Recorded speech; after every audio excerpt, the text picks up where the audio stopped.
So welcome to today's section. I I am many things to many people, and in this program, I'm known as a social entrepreneur. So I look for pertinent problems rising in Africa focused on young people, and I profile solution which I tag innovative solution. So just let me say first and simple, that is as quickly as possible. I am Precious Azuonwu, so which we all know as Emperovial. So Emperovial means a lot of things to a lot of people, but Emperovial means kinging over an empire. So I king over an empire by bringing forth innovative solutions. So you joined this session today because you felt that innovative solution is going to be shared out, going to be poured out today. So today's topic will be focusing on the heavyweight proposals, the heavyweight proposals. And before I start by going all tough or sharing about this heavyweight proposal stuff, I quickly want to talk to you about who is Emperovial, what is he, how is he, and why should I listen to him? Who is Emperovial, what is he, and how is he, and why should I listen to him? Okay, so I want to share with you some of my personal stories today. You may not have heard this from any of my content online. You may not have seen this from any of my content online, but uh, will I say it's a story of how we African target grass to grace or grace to grass. Okay, grass green, grace to grass to grace. How do we call it? So I'll quickly share with you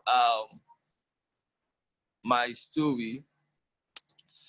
So I always thought about how I'm going to reach out to a lot of people all over the world, and how being in Nigeria, talking with people in other countries without seemingly the beggy approach. So I remember like 12 years ago, a lot of things happened to my life that set my life on path. 12 years ago, um, is something that gets me so much like in an emotional mood when sharing this, but I have to just share that with you. So 12 years ago, June 3rd, 7:30 a.m. was the time and hour and minute I lost my dad. So first, before that point, I was not thinking global. I was just thinking how to be like the best student, get the best what I call it, like the best scholarships, the best achievements. And I was not just thinking about the rest of the world.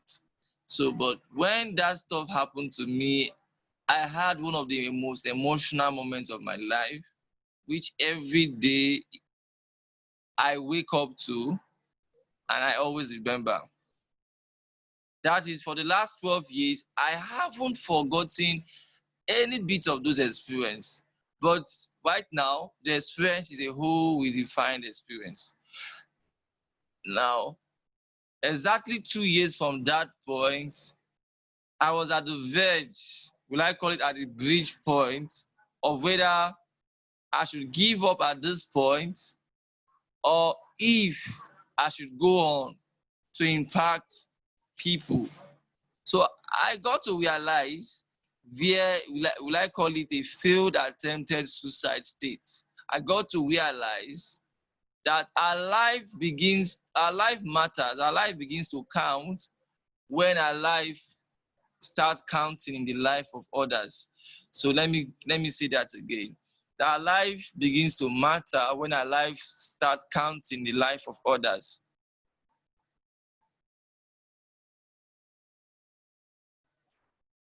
Our life begins to count when our life starts counting in the midst of others. So Everybody wants their TV now. we start impacting others around us. So you must therefore ensure that whatever reason that you have set for yourself that you want to go global with, you have to set a target that is pursued via altruism. Altruism means selflessness.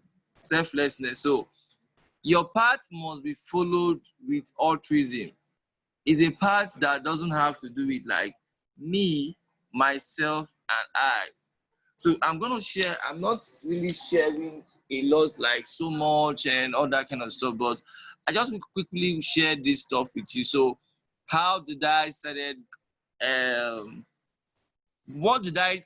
What clicked in my head that made me believe that people from all over the world can buy my books on Amazon, can take my courses on Udemy? What clicked in my head to make me believe that I can be accepted, that I'm good enough to be heard, I'm good enough to be on TV, I'm good enough to be invited to be a speaker in a program, I'm good enough to show up in a Nigerian program which was tagged for top 100 young leaders. I'm good enough for that. I'm good enough to organize any program I want to organize to reach any part of Africa. What clicked in my head that made me believe that I could actually have over 7 of my books on Amazon? What clicked on my head to make me believe that I can actually turn my finances around from a state of what I call it, is it deadline, a deadline or a book line? So what clicked in my head to make me believe that? So I'm going to share with you now how I first of all conceived my idea of like, how can I go global? How did I conceive such idea that, okay, I, Precious, can go global? What clicked on my head? What made me believe that I can go global? Now, after such moments of sadness, and I think at the age of, I think that was 2009 or 2010, I wanted my life to actually end. I said that particular night, which I knew that I've heard from churches that if you take your life yourself, you are going straight up to hell. So that was not really I cannot really say take a sniper and just go down. I said to myself that day, and I said, Father, as I sleep this night, I don't want to see the next day. I just want you to just take my life as I sleep. I just want you to just take my life as I sleep, because I felt that I couldn't see any good line from this. I couldn't see myself being these things I've all dreamed of, because my loving dad, my closely dad was gone. So, and I was the closest to daddy, and I had those emotional moments. It was a torture moment. And all my grade in my school, from taking the first position, I swing down a bit. So why I woke up the next morning, I thought I was in a different world, but here I was still in this earth. That prayer of me not showing up or getting dead was no more, was not answered. That prayer was not answered. So I was like, that prayer was not answered. So I saw that I could actually jumpstart my life. I could actually make the desired progress. So just okay, so the topic I'm going to be sharing with you guys is the heavyweight proposal. The heavyweight proposal. Now, this proposal that I'm sharing with you has to do with something personal with me. So it's not really about your very self.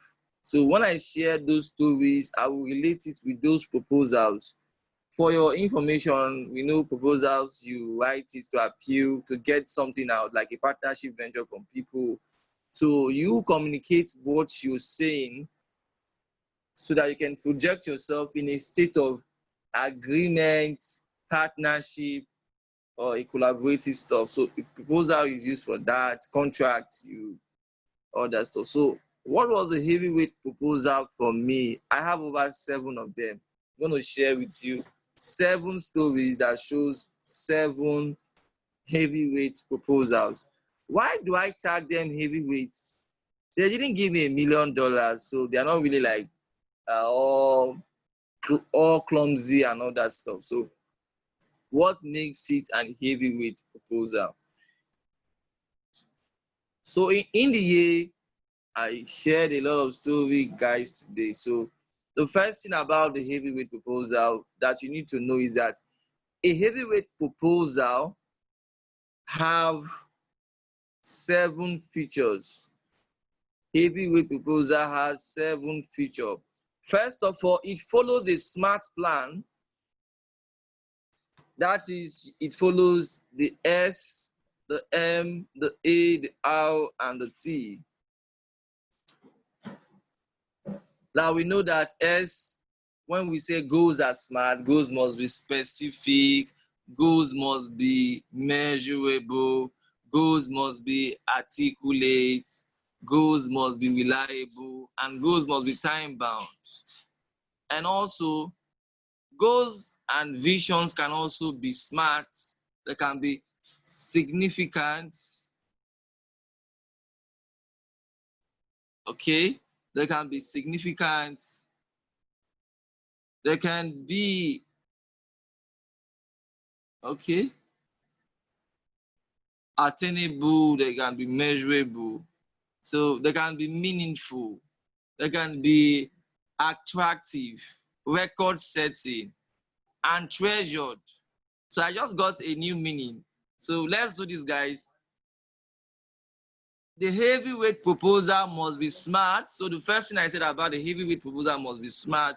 I said it must be specific, measurable, articulate, reliable, and time bound. So specific is that you know exactly what it is that you want. So measurable, you can know the parameters of what each content of your words contain. Then articulate, it is straight up, straight to the point. Reliable is that you can get what you want from this. Time bound is not assuming any dates, it's assuming a date that is set aside to achieve such purpose. So I also said the heavyweight proposal follows another acronym of SMART, means it is significant, it is meaningful, it is attractive, it is record setting, and it is treasured. The heavyweight proposal follows another SMART plan, which I just said: significant, meaningful, attractive, record setting, and treasured. So all the stories, 7 stories I'm going to be sharing with you follow that. So I just shared with you 5 things about what a heavyweight proposal has. The last 2 things the heavyweight proposal have is that an heavyweight proposal comes to you at that moment of your life where you feel that the opportunity you are about to get is likely like, it looks like it's too big for you. Like it's too big for you. Are you good enough for this opportunity? Can you get it? Is it something that you should go for? It becomes a heavyweight to you. So a heavyweight comes with a heavy burden. So that's the system about a record setting, a heavyweight proposal, is that it comes with its challenges. It is challenging. It is challenging.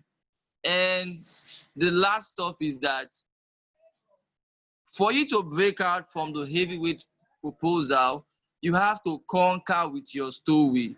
You have to conquer with your story. So now I'll go back and back to my stories. Like I have 7 stories. So I just shared with you these things: significant, measurable, attractive, record setting, time bound. I shared with you specific, measurable, attainable, reliable, and time bound. Okay, and I shared with you that it must be challenging. And the last stuff I said is that you can only use your stories to get it done. So let's quickly go back to, like, we hear about David and Goliath. How was David was able to smash the agreement that could allow him to appear before Saul and have access to Goliath for such a feat? How was how was David being able to convey such message? David had a smart plan. Guys, I always say this again, that it was not a miracle that David killed Goliath. I always say that it is not a miracle. David had a smart plan. David believed in himself. He had a smart plan. He believed in himself. So David had, it was challenging, and he remembered his past records, those past records of his, those past records of his set the tune ready, set him to have all the courage, all the confidence that was required for him to deliver by defeating Goliath.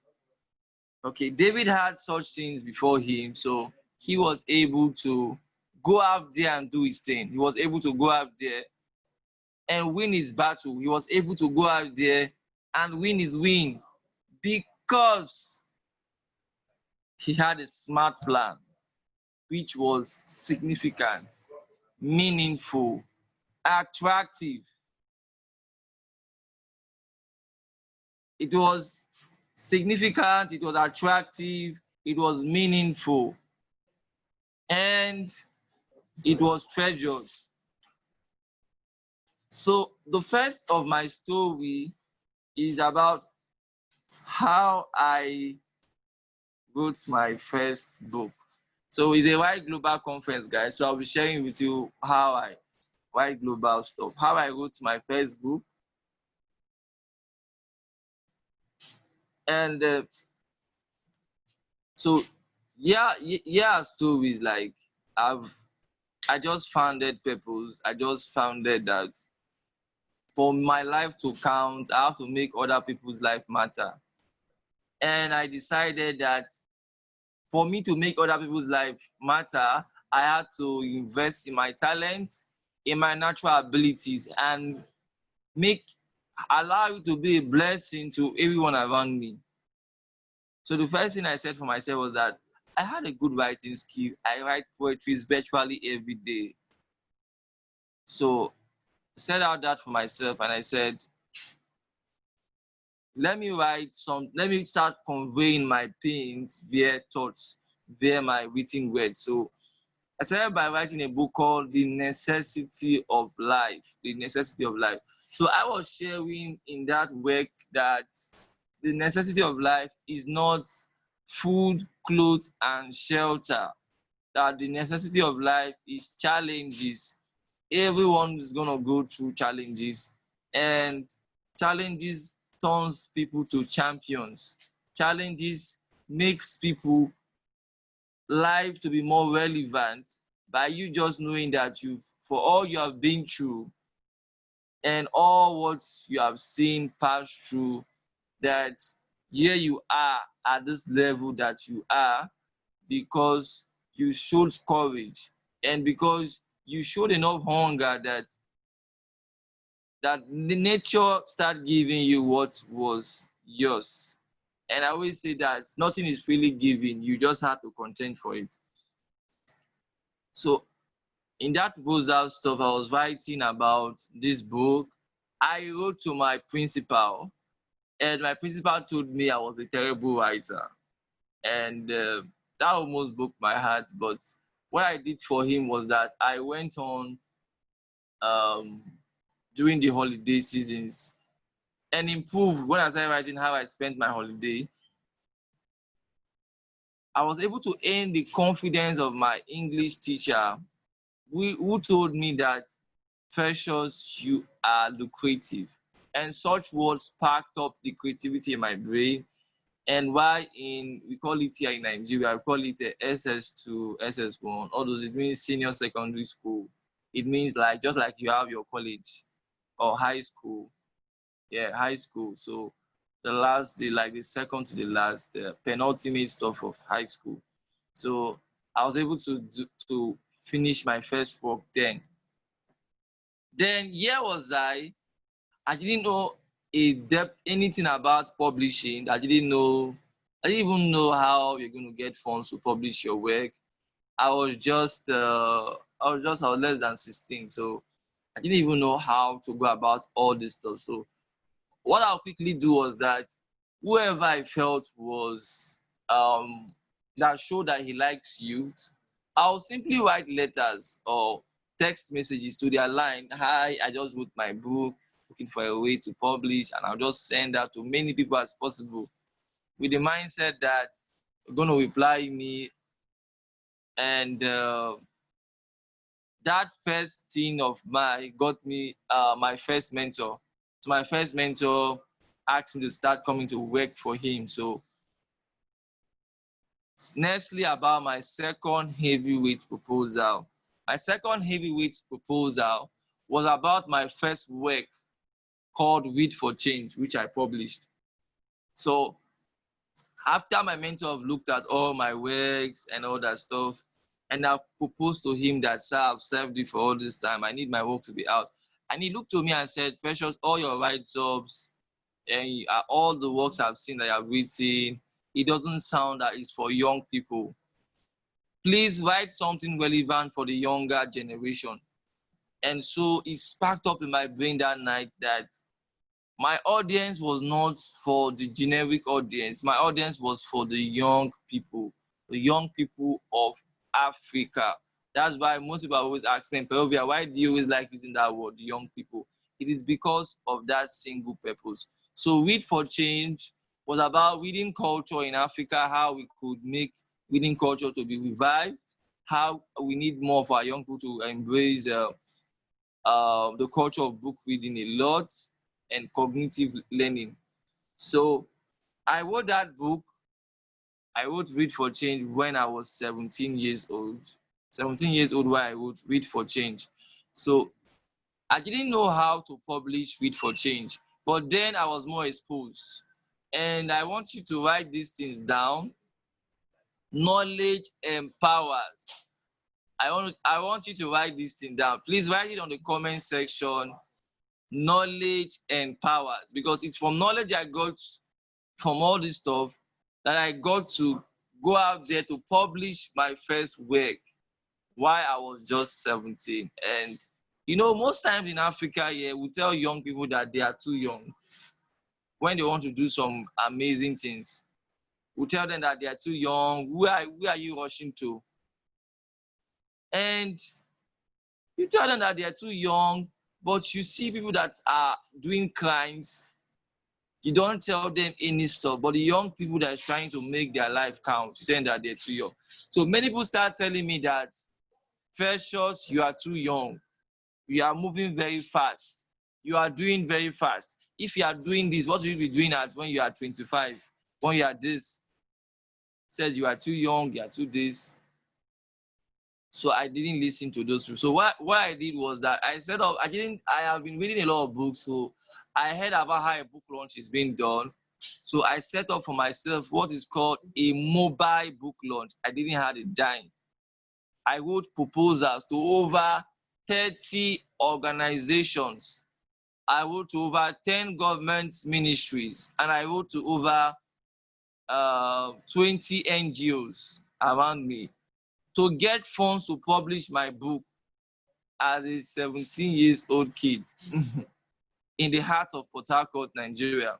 So I went to the Ministry of Youth, I wrote to the Ministry of Employment and Empowerment Generation, I wrote to the Ministry of Education. I'm going to tell you guys, when each of those ministries actually called me back, when I started getting response, I wrote the first letter to them, no response. I wrote to Ministry of Local Government Affairs. I wrote to Ministry of Special Duty. I wrote to Ministry of Urban Development. I wrote to over 10 government ministries. Whoever taught me that I should be that aggressive about what I want? Whoever taught me that that was the right way to use to get what I want? This was my heavyweight proposal. So I've shared with you the first. The second heavyweight proposal was how I published my first book. So I'll tell you how I got my first funds to publish my book. So after writing to all those people and not getting responses, this particular day, there was this particular man I always look up to. So I heard how big he is now in government. So I was happy that I felt like just a click of a letter to him, any amount of money I'm asked, whether it's 5 million, will be given to me. So I wrote a letter. In fact, I even went to see him that day. And he asked me, he looked at my write-ups and asked me, who wrote this content? And I said, yes, I'm the one that wrote this. And he started asking me some questions after a bit of interviews and all that. And he said, wow, young man, you are smart. And I said, thank you, sir. And I was expecting that when I was just going, maybe the check will be handed over to me. And he was just asking me about, he's going to do something, he's going to do something. So, going to do something over a 1 month has gone. And I now realize, very careful study, that for you to be qualified to receive something, you must have something in your hands also. For you to be qualified to receive something, kind of aid, have something in your hands. So by the time I started raising capital myself, I got my first book sponsorship from him, half of my publication amount.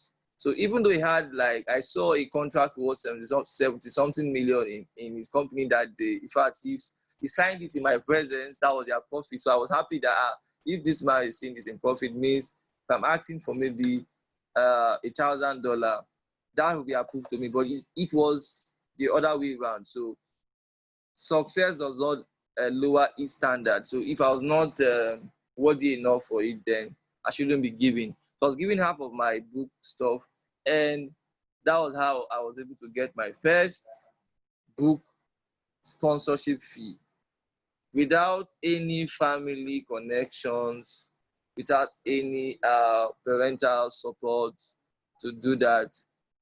And then the third heavyweight proposal, how I was able to actually get the amount of this book, the rest 50% to pay back my publisher. So I sat down and said, okay, if I pay my publisher 50% of this, how will I get the next 50%? So I told my publishers, I made an agreement to him. I wrote a letter to him and I said, can you provide me like 50 copies of my book and 100 copies? Then I pay back in the next 2 months. Just give me 2 months and I'll pay back. So what I did was I said what is called a mobile book launch, where I wrote letters to appeal to people, like people that I know that they will be excited that I published a book. I wrote letters to each of them, and that was exciting and that was super amazing. So I wrote letters to each of them, and it scaled up things for me. So some persons will donate, will start asking me how much do I sell my book, and I was able to raise 50% of my book amount in 2 weeks. So I was able to do that via a heavyweight proposal, which I did. So how I raise. And secondly, so I want to get this ones is looking so small. I'll start talking about how I was able to convene one of the largest programs in my school with a budget that has never been used in any government, any student unionism in my school. So I did a program where we had over 6 speakers. We had all the HODs. We had the representative from the university, what they call it, vice chancellor, and we were only 2 persons that conveyed that program. And I did that again via proposing to people companies outside, and I also got halls free, and we gave out monies to people, and we are able to achieve this. So let me. Someone is saying, okay, is there a question there? Okay.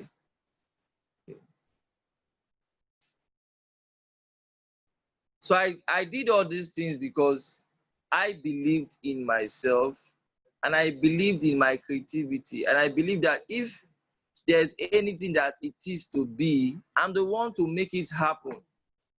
So you may have a writing skill today and you are just writing on Facebook, and you have free comment readers come to throw you some bomb and tell you, hi, I think you should have written like this. Hi, I think you should have gone like this. You could have a lot of people say that to you.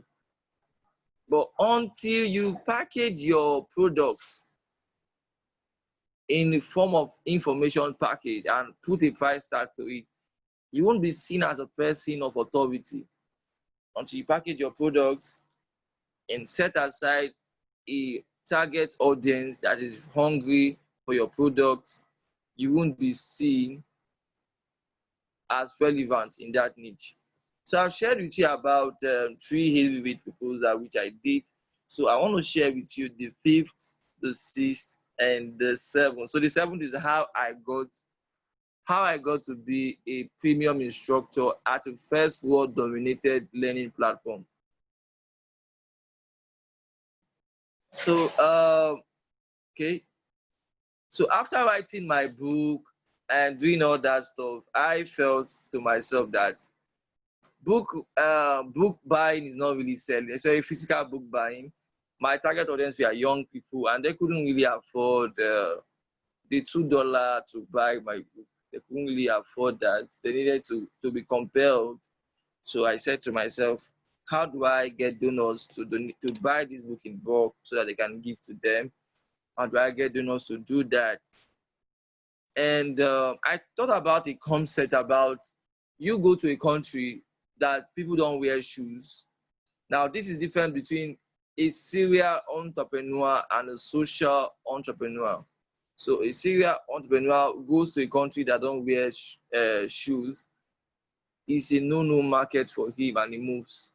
Now, a social entrepreneur will believe that, okay, if these people don't wear shoes, means it's a big market for him. So, by him advocating about people wearing shoes, giving people free shoes, and then wearing, and as they go, people start seeing them wearing shoes, and definitely people will start buying shoes. These are Africans. We start buying shoes also. People start wearing shoes before us. Missionaries bought shoes and start giving out shoes as gifts, and people wore it and saw it was nice, and we started wearing shoes, and shoes became that thing that people want to buy. So I said, by carrying out what I called it's called Read for Change initiative, where I impacted over 1,050 students in 12 secondary schools in Nigeria. So I gave out my books to the library of each schools, and I had I think one of the program I had my brother join me. Then I had volunteers join me, and it was amazing. I focused on young people, reaching out to young people. Now this was my selling point. I said that young people know the problems of their fellow young people. So most of the people that are actually saying that they are for young people, they are actually maybe in their 50s and 60s, and telling the young people about what to do. The young people sees you like you've already seen life in this area, and you are denying them a pleasure. So they feel that you are not telling them the full story. So when it's coming from their young people, which have in their respect, they are going to listen to the person. So I wrote another heavyweight proposals. How will I get accepted to the doors of these schools to talk to their students? This is my heavyweight proposal number 4.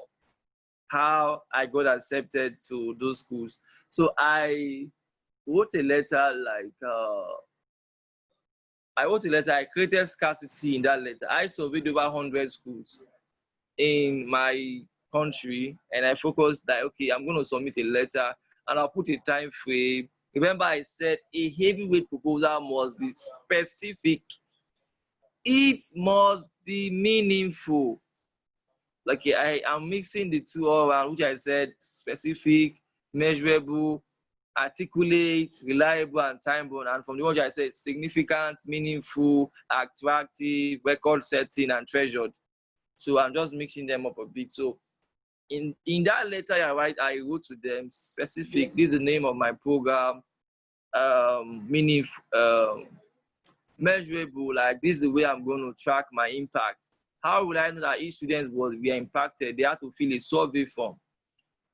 Articulate. I should be very clear without saying beating around the bush what I exactly want. Then it must be reliable. People should be able to trust me. So I had a one-on-one session with a lot of principals to prove that that I'm the go guy to their school. So I wrote to over 15 schools, 11 school accepted, then one accepted at the very last moment. So I spoke to an average of 1,200 students that particular year, and this was in 2015. 2015, I did this. So I was very excited that I was the one doing this because it's it was looking very much impossible, because in that same moment there were times I didn't actually had what I call it fare transportation plan to go to those schools to even talk to them. Then there were times in which my people that support me, I didn't even have a camera phone, so they use their phone to snap pictures for me. There were times we went to some schools, there was no pictures, and we moved on. And there were times in which, or like all that, there were times where the students were very rowdy.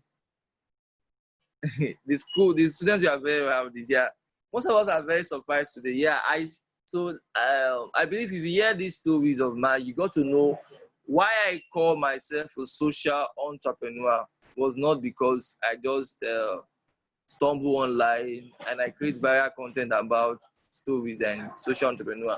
I actually did this stuff in stages. So I remember one particular day like that. I borrowed somebody's phone, a young man which was very loyal to me that time. So he's loyal right now also. But as at that time, we went to his school, and while coming back, we had an accident. The car door quacked out, and me sitting down at the front seat, I fell down, and his phone was smashed. The car tire drove on it, and they smashed the screen. I thank God I didn't have any accidents or injuries, stuff like that. So, but yeah, I was with an empty account, thinking how to repay back a screen that particular day. And this young man, which was very loyal, became hostile. Like, he spoiled my screen. I had to go and withdraw all the money in my savings account that particular evening to be able to cope myself from any sort of embarrassment. This was one of my heavyweight proposals. So I was able to talk to those number of students, and I got to get a lot of testimonials from students. Like I remember listening to one of the students in Persona telling me how he got a reading culture there, and he now studies this law, this legal profession stuff. And I saw his message on my Facebook timeline one very day like that. So I got to do that, and it was pretty much amazing. So I'm going to share with you again how I got my first international grant. Okay, so I've shared with you 4 things: how I wrote my first book, how I published, how I got sponsors, how I published it, how I launched it, and I've talked about how I did a look like a community initiative that had a global relevance. How I did a community initiative that had a global relevance. So The fifth one, I'm talking about how I got my first international grant. My first international grant, the journey to it, and how you could understand that one of the things you have to build for yourself as a young person is relationship. Proposals can help you get people, draw people to yourself, can help you build force with people, can help you join other people to champion a cause. So I had a friend called I always, you see, I always like mentioning his name. Where even though I share, anytime I share about my story, I'm not those guys that always believe that we are the ones that did it for ourselves. I mentioned his name. I have a friend called Joshua Burkini. So we hooked up online. We talked about initiative, young people. He saw my project. He likes what I do. He likes my stories about young people in my place, how I impact my young people, and all that stuff. So he got to tell me that, Precious, are you kidding me? Do you do all this your program for free? Are you self-funded? Are you self-funded for this program? And I said, I do my programs with my funds. I do my programs with my funds. So he told me that, have you heard about a body called Peace First? They could actually sponsor some of this your projects. And this was why I got my international passport in Akwa Ibom, like Uyo, something like that. Yeah, Uyo. Yeah. So I had a physical meeting with him then, and he told me that go and check up this site. So I went to www.peacefirst.org, and this was a US non-governmental organization. So I quickly applied that very night, 11:15 p.m.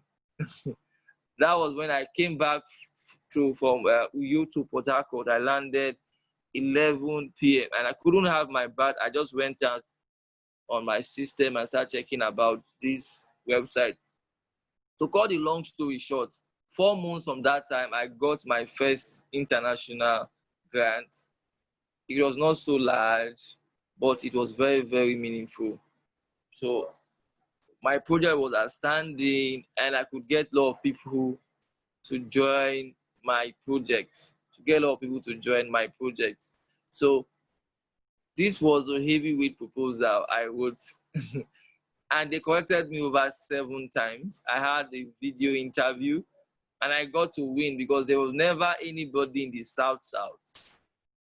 Okay, apart from Benin, there was nobody in the South South that have gotten this grant. South South Nigeria, I mean to say, have gotten this grant. Apart from Benin, that was the only state. So Benin was already like a traveling state. So I was like those very people, those few people to have gotten that grant. And it spoke well for me. It made me to believe that anybody, anywhere can achieve any feat if he cares enough to try. Anybody, anywhere can achieve any feat if he cares enough to try. So I am on heavyweight proposal number 6. Hi guys, if you can hear me, say I can hear you. And are you feeling what I'm saying, guys? Sorry, today's session is just about stories. What would you say? I'm motivational speaker par excellence. So I'm not really doing much of motivational speaking today. So I'm kind of like doing the storytelling stuff. So I can see Temidayo say, okay, Temidayo, you're welcome. Yeah, so if you can hear me, let me know you can hear me. I need more responses. And we have we have a Mandela Washington Fellow coming up by 6 p.m. So I'm likely going to end very soon. So I just have 2 more stories left. I'm going to end very soon, right? So okay. Yeah, I'm feeling your energy. Okay, so the heavyweight proposal number 6. Oh, so I'm thinking which one will be number 6. I kept number 7 for how I scaled the third world fence. I said there's this fence about these African countries. I spoke to my friend Joshua Oliver in Botswana, and Oliver never knew that there was something called international grants, that he can actually get funds for his entrepreneurship drive. And I just had just a 1 hour session with him. I was able to show him step by step. And this was a young man doing amazing projects. So there's this fence around the third world country. Most people don't really know like how this fence is limiting them from achieving things that they feel that they need to be like 20 years, 20 years ahead of that age to be able to achieve that. So heavyweight proposal number 6.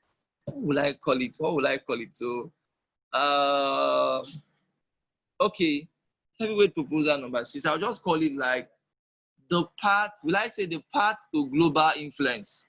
The path to global influence. That's what I'll call it, number 6. So when I won my Peace First grant, because of how difficult it was for me to get it, I said to myself, in my heart of heart, I said, I'm not going to teach anybody about these things.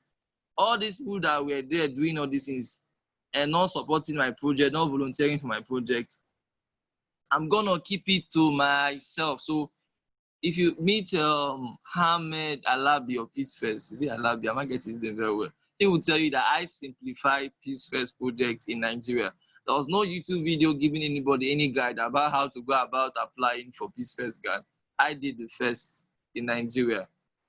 And so one of the things I did for myself was that I saw that to go global, so that I can actually be two type of person. I can actually be a successful person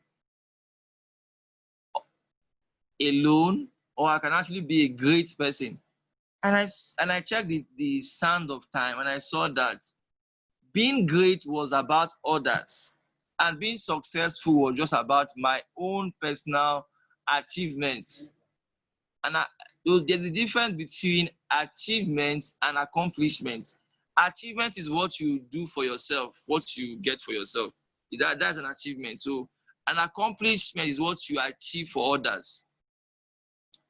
What you achieve for others. So what I did was I asked myself, so how do I convey young people? How do I make sure that they get all these opportunities that I've also got right? So I set up for myself in that should be August 2019 or last year.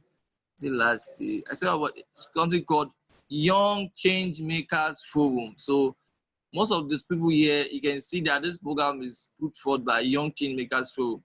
So we did Young Change Makers Forum we just focus on accessing global opportunities. So I shared about a site like yali.com, yali.gov.ng, acumen.org, shared about a lot of sites and platforms that people can just hook up with. Even I can get some courses from Harvard Business School for free and with free certifications.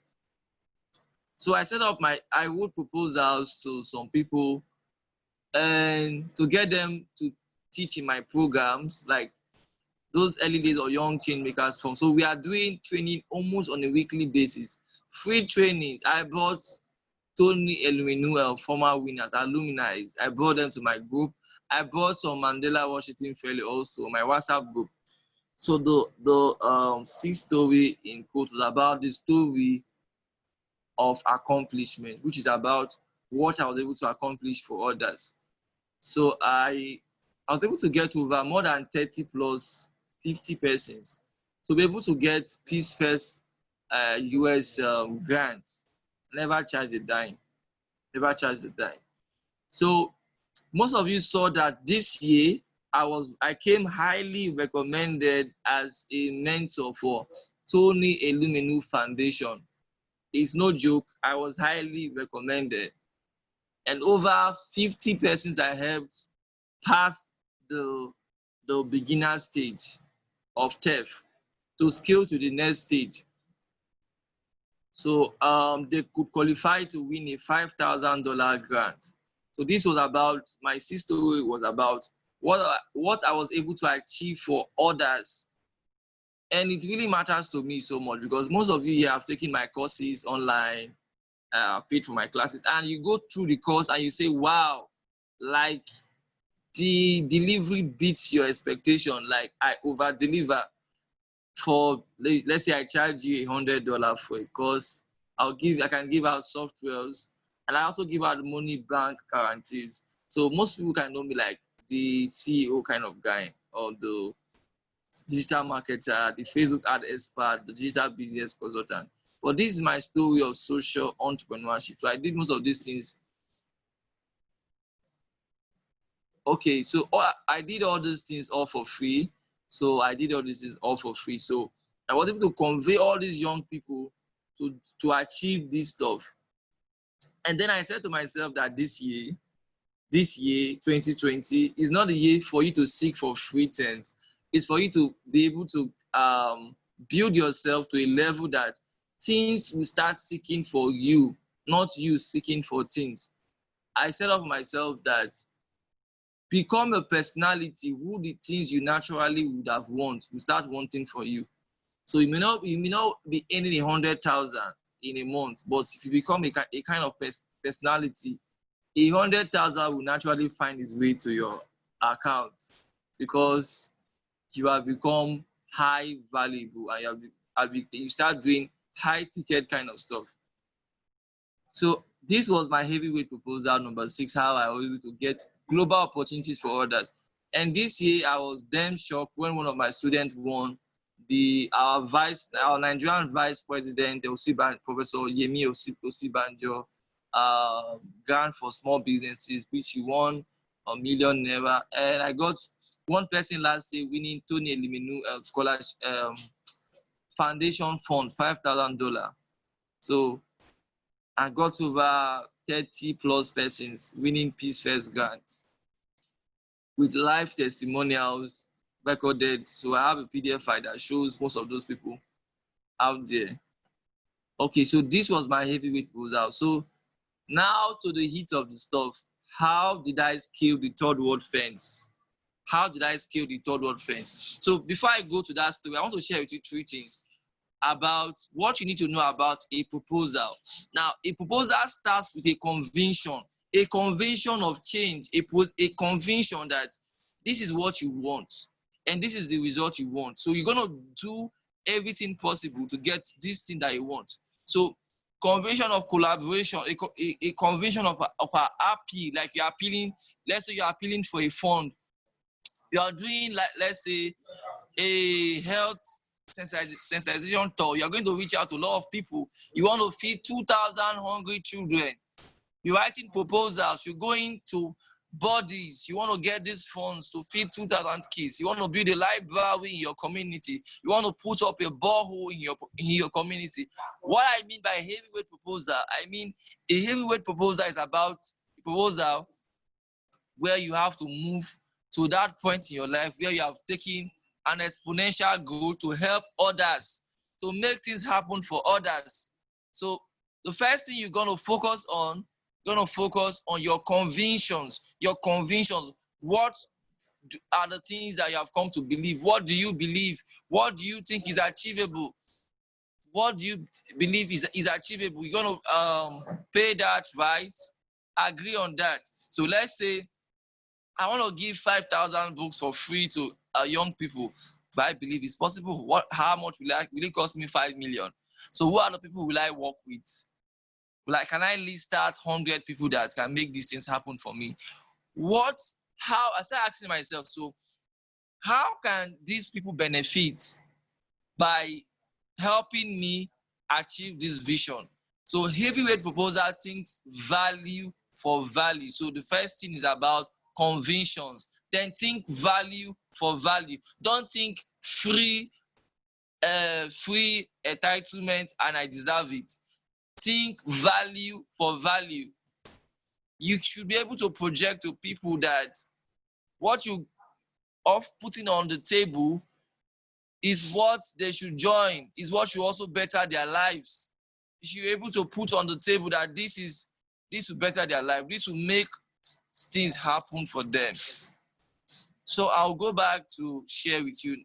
And the third thing that you have to do is that you need to show up shamelessly, because your proposal most times will be rejected a lot. So I'm going to share, okay, let me share this story. So I shared about how I got my first book funds, how I sent letters to over 10 government ministries, 20 NGOs. And No, none of them responded and gave me funds. Do you know when they started responding? I published the book with my own funds. I went back to Ministry of Employment Generation and gave them my book for free. And I wanted to get other of my books out. So they saw that I was actually very serious. And in less than a month from then, I got a call from the commissioner's office that I should come. And that call I was given, that was the first time I was handed 100,000 at a bulk. This was in 2014. I was handed 100,000 at the bulk. I counted it that it was my own. That was the first time in my life I got, not, I don't mean school fees, I mean as my own money. So after then, I remember the Ministry of Youth Development sent me a letter to my house to encourage me and all that stuff. Then after 5 years from that day, I got a call from Ministry of Education. Do you know what they said to me? The person now, I think this is a new commissioner. They said, "Oh my God, I was just reading your book. I just stumbled across reading your book, Wait for Change." So guys, I'll give you the link of my book here for free. So you just go on bit.ly/read for change. That's so it's just free for you that join this section. So bit.ly/read for change. So you click on this link. Okay, let me make it to be clickable. Like so, bit.ly/read for change. Okay, read for change. So that's the link. So you go ahead and download it. Okay, I feel you can click right now and download it. Okay, so I said you have to be courageous. So now to my last story, how I scaled the third world fence. I shared that story on Facebook and how I scaled the third world fence and I got accepted as a premium instructor in a first world dominated learning platform. So Udemy, as you know, is one of this is a site that is listed as one of the number one learning platforms. That is listed as the number one. They make the highest funds um, via online courses. So the first time I tried to penetrate Udemy was in January 2019. I thought it was very simple. So I recorded some of my courses and I just quickly went there, did my thing, and boom, I was told that my content were not relevant on their platform. Then something serious happened again. I tried navigating through the dashboard of their platform. It didn't work. I was like, what manner of stuff is this? So I got frustrated and I left it. So started learning from first world people. So if you notice, most of my students notice that most of my things I do, they are not normal things that people in the Nigerian niche or African niche does. I have a lot of first world coaches. So I focus on all those stuff. And to cut the long story short, I was able to jump into Udemy this month. That was August. That was this month. I was able to go back on Udemy. Okay, after taking through the trainings. And what like the first thing I did was that I had a YouTube channel that I focused on talking about digital business, and education matters. So I had more than 60 videos recorded, highly optimized, and those were things that they have to screen. My profile, my LinkedIn profile, my YouTube channels, and my social media handles. And also I started learning how to do tax documents and those stuff out there. So I got accepted. And right now I have two courses right on their platform. I gave out some courses for free. I made my course for free to a limited number of people. I think that will likely close either today or tomorrow. I should close tomorrow or today. So I likely drop it again. So if you can go on the chat session, you're gonna see you're gonna see that link showing there. So Go there and get it. Go there and get it. So I was able to get into Udemy after trying to sell courses to a Nigerian audience. I remember the first time in 2018, 2017, I sold my first course. I had only two sales. I was selling for just half, less than, like, let's say $5. I made only two sales, and I gave value for close more than 3 days, and offer sale, and I followed them up till my saliva or that I got tired. So I made only two sales, and I felt very okay. Someone is asking about the course. Okay, I'll quickly see if I can check the course here. I hope you can see my face, guys.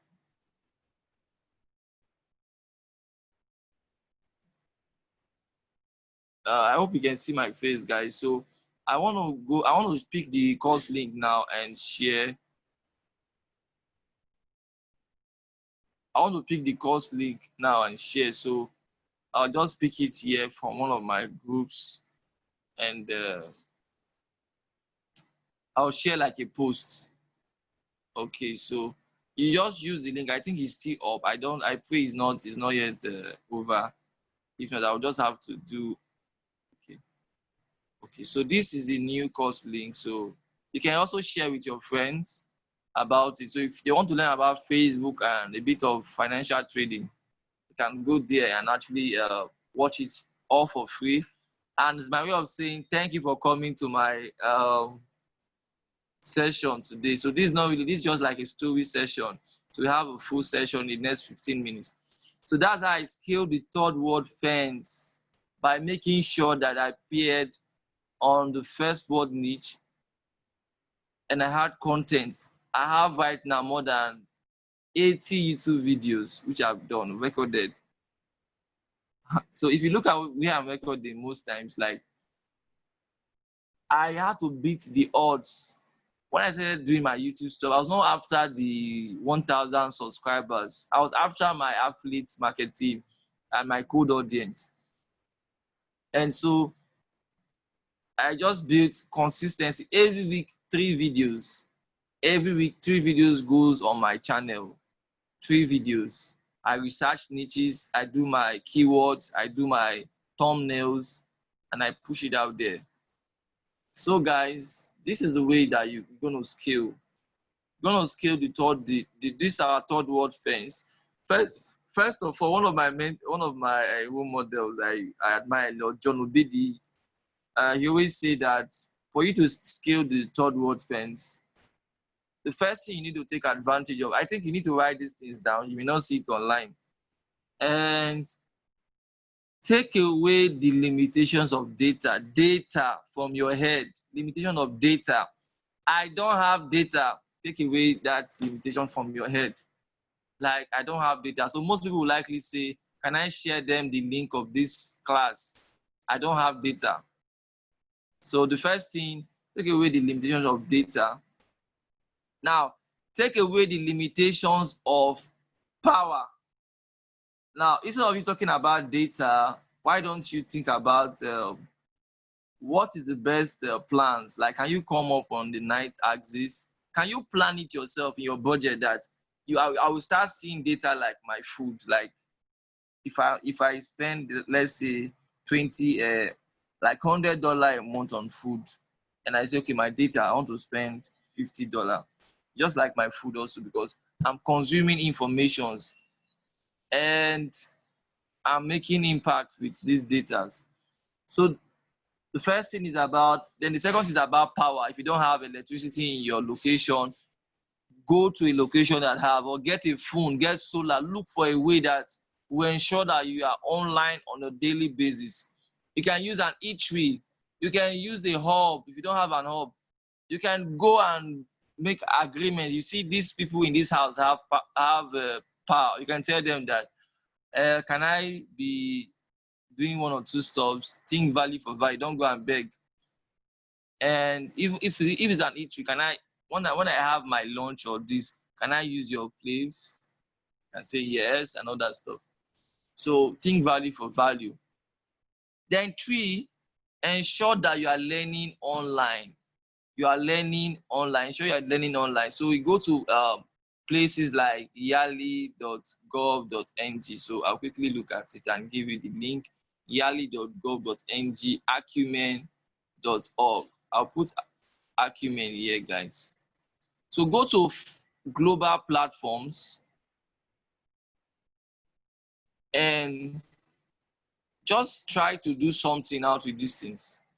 Go to global platforms and try to do something out with this.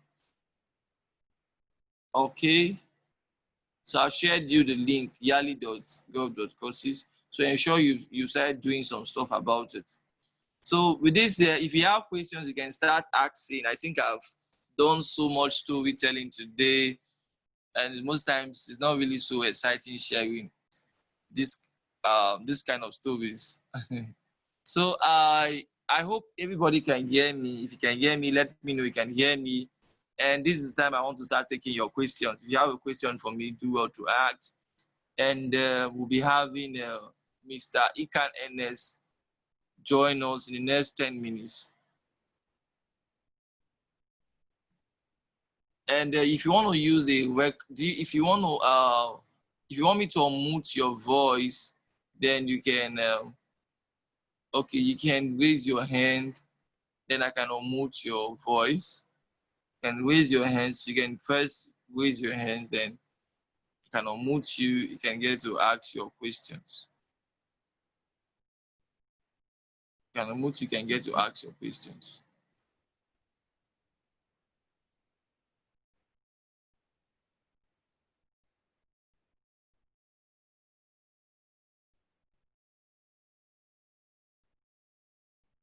Okay, so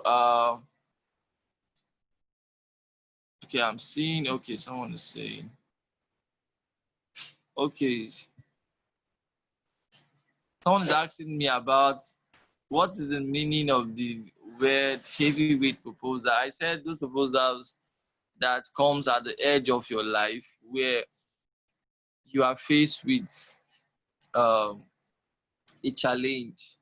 That the only way you have to this proposal, like we know, proposal is about like you write stuff to people and you project their interest and your interest for a common objective that you want to achieve. And heavyweight proposal comes in a way that this is a challenging moment now for you and you want to quickly do these things, and it appears that in what you're asking for, you don't even look like you deserve it. You don't deserve to let's say you want to talk to like call it which is okay, let's say the African richest man, Dangote. You are a young entrepreneur, you have never even had up to 10 million in your account, and you want to propose something your business have not done um your business have not done that amount. So it's a heavyweight proposal with you. So you're gonna ask yourself, guys, how do I present myself in a way that I can be qualified for this stuff? How can I present myself? Because it appears that I don't deserve it. Dangote and me is way higher in levels. So I now went on to say have a smart plan, specific, measurable, obtainable, reliable, time bound. I went on to say that you need to remind yourself about your past victories, your past victories, your past victories. Okay, somebody also said whether I should give him a recap of this, my own 7 weight proposals. Okay, so someone said I should give him about.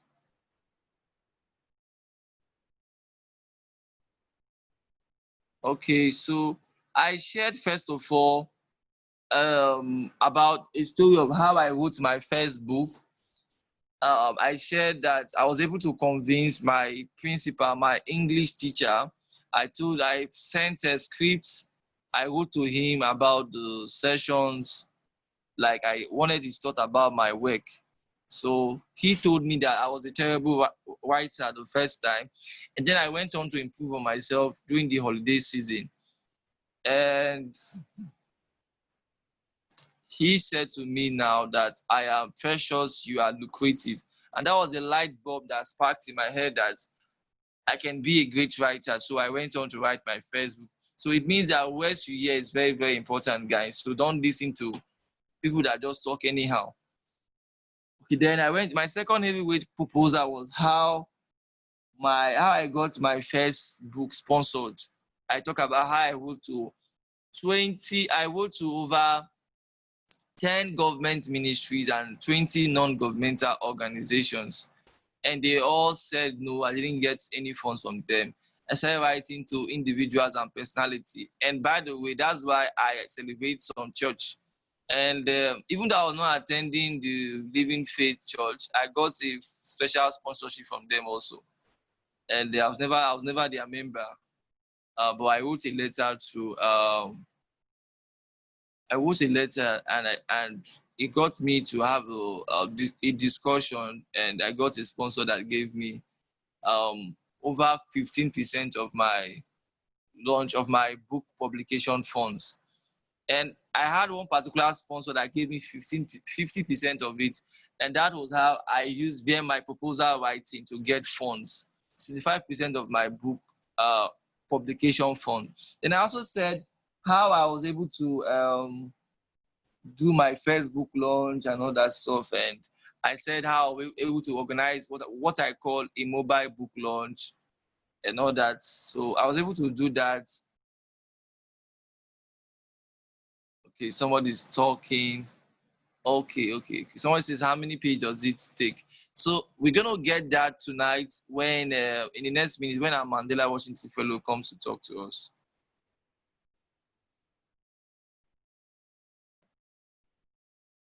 Okay, so I'm trying to one of okay, we have an international guest, but he just joined us from I think from this should be Russia. Okay, so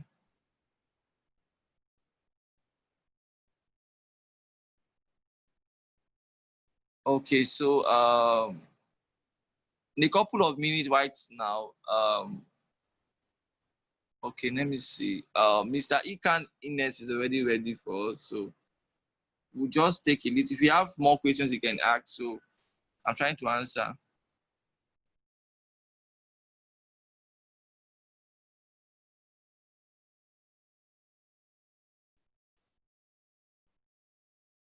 Okay, guys. Mr. Ikan Ines.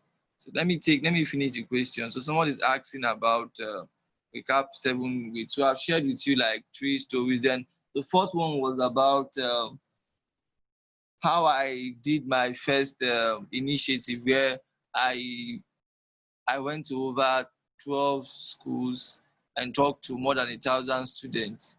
It was very proposals I wrote to those schools that got me accepted. Then the fifth one was about how I got my first international grant. Then the sixth one was about how I set up a body that reaches out to our youth in other African countries. And the seventh one was about uh, how I got to be a premium instructor in a first world dominated learning platform, which is udemy.com. So I'm a premium instructor at Udemy. So I'm a premium instructor at Udemy and all that stuff. So guys, just a couple of minutes now. Right? Why play? If you have more questions, please ask me. Hi, can you hear me, guys? So if you have more questions, can please ask me. We're about Mr. Ernest will start in a couple of minutes, and he's talking about globalization and essay writing. So the floor will be moved right from me to Mr. Ernest very in a couple of minutes. What we want us to do now is that we want to invite more persons to join. Since we want to invite more persons to join. Okay, so If you have questions, guys, you can ask, and I'll just share like let me share.